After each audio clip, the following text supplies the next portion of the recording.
त्याला खूप दुःख झालं. असं कसं म्हणजे होऊ शकते बा, माझ्या बाणाच्या पिंजऱ्यातून मुंगी सुद्धा शिरू शकत नाही, तर असं कोण आहे की जे या मुलाला खरंच घेऊन गेलं. मग अर्जुनाने म्हटलं की आता तुम्ही मला काही संधी द्या शोध करण्यासाठी. आता तू म्हटलाच आहे म्हणे, चल आता हेही करून पाय. अर्जुन इंद्राचा मुलगा होता, त्याच्यामुळे स्वर्गापर्यंत तो सहज जाऊ शकत होता. स्वर्गलोक, मृत्यूलोक, पाताळ लोक हे सर्व त्याने पाहिलं. त्याला कुठेही तो मुलगा दिसला नाही. आता निराश होऊन अर्जुनानं काय केलं की म्हणे, आता मी सर्व पाहून आलो आणि मला तुझा मुलगा कुठेही दिसला नाही. आता मी जी प्रतिज्ञा केली होती ती प्रतिज्ञाच मी पूर्ण करतो. म्हणून त्याने शरण रचलं बाण मारून आणि त्या शरणावर आपण उभा झाला. आता आग लावणार तितक्यात श्रीकृष्ण भगवंत धावत आले. कारण की भक्ताची चिंता कोणाला आहे? देवाला आहे ना. तुम्ही परमेश्वराला कोणत्याच गोष्टीनं वश नाही करू शकत, कोणतीच नाही. परमेश्वर श्री चक्रधराला कशाने आपल्याला वश करायचं आहे? भक्तीनेच परमेश्वर वश होऊ शकतो. एरवी तुमच्या आणीने नाही, बाणीने नाही. कारण की द्रव्य संपत्ती ईश्वर न पविजे, पुत्र संतती ईश्वर न प्रविजे, धन संपत्ती ईश्वर न पविजे, गोत्र संपत्ती ईश्वर न पविजे. म्हणजे या सर्व गोष्टी तुमच्याकडे भरपूर असेल, संपूर्ण असेल, तरी तुम्हाला परमेश्वर होऊ शकत नाही. पण भक्ती जर तुमच्याकडे असेल तर परमेश्वर तुमच्यापर्यंत येऊ शकतो. आणि म्हणून जसा अर्जुन त्या शरणावर उभा झाला तसंच पटकन देव धावत आले. त्या ब्राह्मणासाठी नाही आले, त्या ब्राह्मणासाठी नाही आले, देव आले अर्जुनासाठी. आणि मग अर्जुना तू हे काय करताय? मग तेव्हा अर्जुनानं सत्य परिस्थिती सांगितली. जीजी याचे 5 पोरी चोरी गेले, 1 पोरगा राहिला होता, त्याचं संरक्षण मी करतो आणि तोही मुलगा चोरून नेण्यात गेला. आणि मला माझी जी प्रतिज्ञा ते पूर्ण करायची आहे.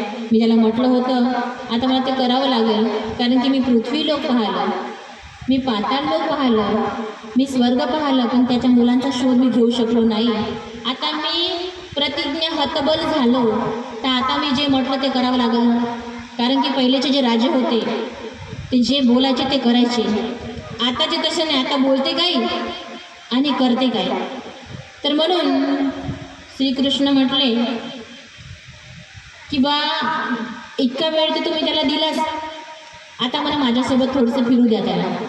त्या ब्राह्मणाला श्रीकृष्ण भगवंतांनी म्हटलं चला एक पुन्हा प्रयत्न करूया. कारण की फाशी देणाऱ्याला अंतिम इच्छा विचारतात, शिक्षा देणाऱ्याला अंतिम इच्छा विचारतात का सांग तुझी शेवटची इच्छा काय आहे, तर त्याची शेवटची इच्छा पूर्ण करतात. तर तशीच देवाने सुद्धा यांना सांगितलं की याला अजून पाहू द्या. कारण की अर्जुन फक्त स्वर्गापर्यंत जाऊ शकत होता, कारण की तो इंद्राचा मुलगा होता, त्याच्यावर तर त्याला जाण्याची क्षमता नव्हती. परंतु श्रीकृष्ण भगवंत कसे होते? साक्षात परब्रह्म परमेश्वर अवतार होते. आणि साक्षात परब्रह्म परमेश्वर अवतार असल्यामुळं त्याने काय केलं माहिती आहे का? चल अर्जुना तू स्वर्गापर्यंत गेला ना, आता मी तुला स्वर्गाच्या वरचे ठिकाणं दाखवतो. म्हणून देव कैलास वैकुंठापर्यंत गेले, तिथून देव शिराब्दीपर्यंत गेले. आणि त्या शिराब्दी स्थानावर हे सर्व मुलं तिथं होते. आणि ती जसं देवाने सांगितलं की शिराब्दीचा शेषशय्या देवता होय परमेश्वर नव्हे. सांगितलं आहे ना, कुठं सांगितलं? अन्य व्यावृत्ती याच्यामध्ये.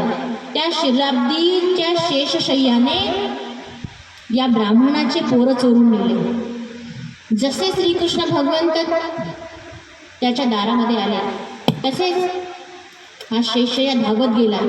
देवाला म्हणतो की येई जोजी येई जोजी येई जोजी, मी अपराधी, पण हा अपराध माझा नाही, हा अपराध तिचा.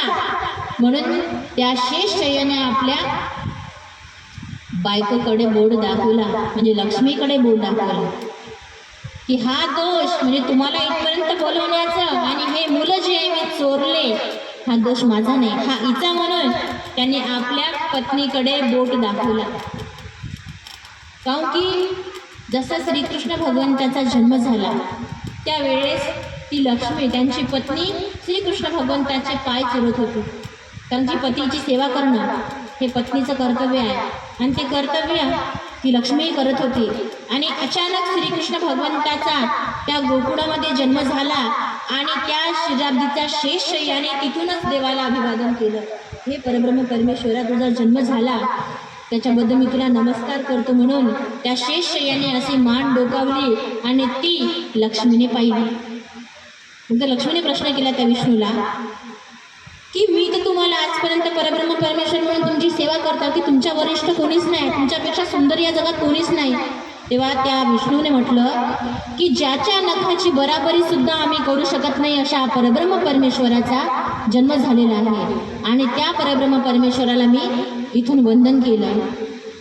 मग लक्ष्मीने आग्रह घेतला का मला सुद्धा त्या परमेश्वराचं दर्शन घ्यायचं आहे, मला सुद्धा तिथे घेऊन चला.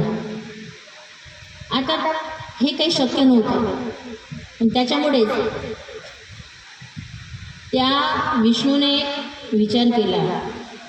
म्हणून त्याने ही युक्ती केली की या ब्राह्मणाचे पोरं चोरून आले तर कमास कम याच्या निमित्तानं तर देव येणार ना बहा. म्हणून देवाला माहीत होतं सर्व काही, म्हणून तो ब्राह्मण किती शिवा देऊ येतो, परंतु देव काही हालचाल करत नव्हते, त्याच्यावर विचार नव्हते. जेव्हा भक्ताची बारी आली तेव्हा देव आले आणि त्या शेष याने श्रीकृष्ण भगवंताचे श्रीचरण धुतले, रत्नमाणिकाने पूजा केली आणि नंतर ही मुलं घेऊन जाण्यासाठी देवाने सांगितले. आता देव त्या मुलासकट चालले, तितक्यात लक्ष्मीसुद्धा आपल्या देवाच्या मागे मागे यायला लागली. तर मग देवाने म्हटलं की बाई तुम्ही इथेच थांबा. आता परमेश्वर इतके सुंदर होते की सहजच कोणी बाई त्यांच्या पाठीमागे लागून जाईल, इतकी सुंदरता त्यांची होती. जसं की आता मी त्याच्या सुंदरतेबद्दल काल आपण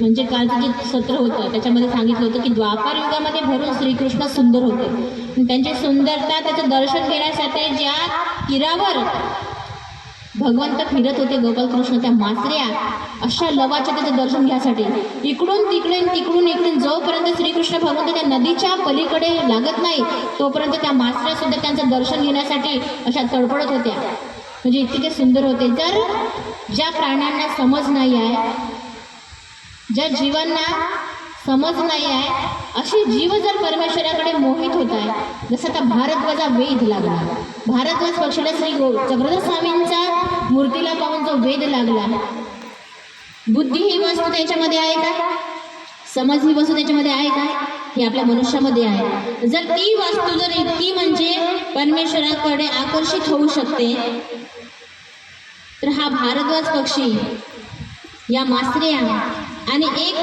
बेडूक होता, तो सुद्धा देवाच्या पूजा अवसराला नित्यदिनी यायचा.